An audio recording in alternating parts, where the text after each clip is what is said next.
Hey, welcome back to Mr. Mick's Classroom. I'm Mr. Mick, and today we're going to talk about renting versus buying.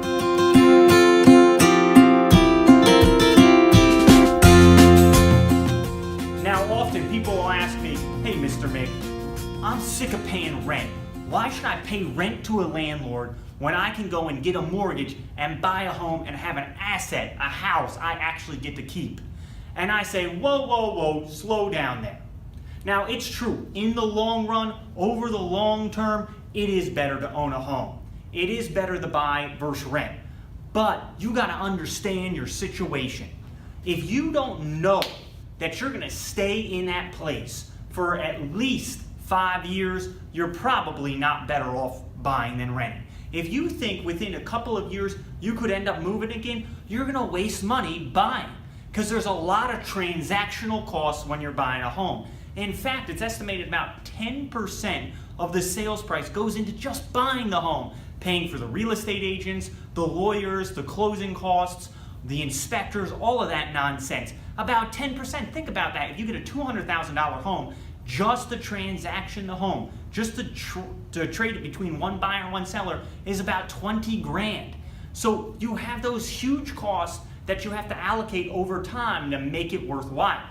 So if you're that person who says, hey, I love where I live. Personally, I live in Wilmington, North Carolina. And if you say, I love this city, I love Wilmington, North Carolina, I know I'm gonna live here the rest of my life. If you're one of those people, you know there's no way you're moving. No way, no matter what, that you're moving. Okay, you might be ready to buy.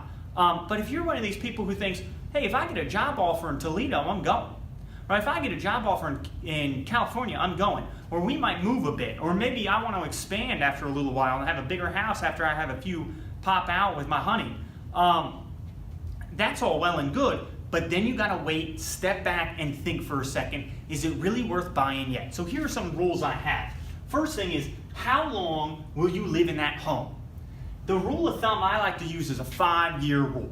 So there are times where you could be better off, your break even could be before 5 years, but typically 5 years is a nice break even. If you're gonna leave that home and sell that home before 5 years, you're probably better off renting. If you think you might move or want a new home within 5 years, or especially within 2 or 3 years, you're definitely better off renting. Just rent for right now and then buy later. You're going to spend so much money in the transactions of buying and then selling that home, it's not worth buying. Now that also depends on the down payment size and everything, and I'll get to that in a second. So over here I got a little graph, and right here we see buying. There's just so many costs up front in buying, and in the next video I'll talk about the true cost of home ownership, including the upfront buying costs. But there's so many costs buying that it makes buying more expensive earlier on. In the short term, renting is better. If you're looking at moving soon, renting is better. But if you're going to stay in the house for, 10, 20, 15, 20 years, you're better off buying. As time goes on, buying becomes better. The second thing that affects that is your down payment size. And here, bigger is better. A bigger down payment size means that's less time you have to live in that home before it becomes worthwhile to buy it. So what I mean is when you first buy it, that first year, if you move, you got taken. You were better off renting. Now, if you take the average down payment about 10%, and I used smartasset.com, I'll put that link below, and I looked at a home for $190,000 in my area and say a rent of about $1,000, which would be a nice comparison between two properties, like equivalent properties between renting and buying.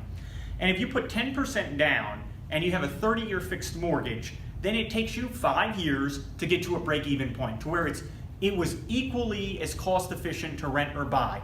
They're break-even, they're the same. Renting and buying would have cost you the same amount of money after living in the home for 5 years. But if you would have moved within 2 or 3 or 4 years and you bought, you lost money, it became more expensive. So if you know you're gonna move within 2, 3, or 4 years, you're better off renting in that case.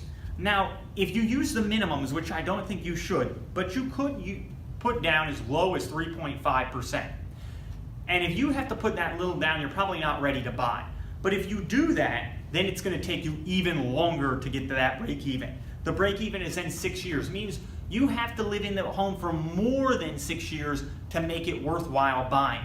If you leave within 5 years, you are better off renting. Again, that's 3.5% down with a 30-year fix. Now, the more, again, bigger is better here on the down payment. The more money that you put down up front, the less time you have to live in the home to make it worthwhile buying. So if you put 20% down, which is recommended, then you only have to live in the home, in this comparison, the comparison I did, you only have to live in the home for about 3 years to hit that break even. So once you get to 4 years, if you sell at that point, you are still probably better off buying.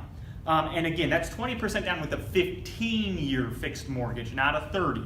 So that's the best situation you could get with. So again, hold your horses before you want to buy. I know everybody's American dream is to buy a home and to have the lawn and all that stuff, and it's great, and I love the idea of it. There's a lot of intrinsic value to owning a home, but you gotta make sure you're ready. Don't just jump into something if you're not certain that you're ready for it yet. And again, the rule of thumb, if you know you might move, if there's a good chance you might move within 5 years, stay renting.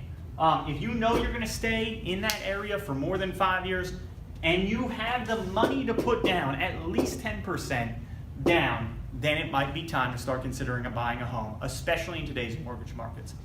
Hey, thanks for coming to Mr. Mick's Classroom. Give me a thumbs up, give me a like, share the video, and subscribe to my channel. Thanks again, have a great day.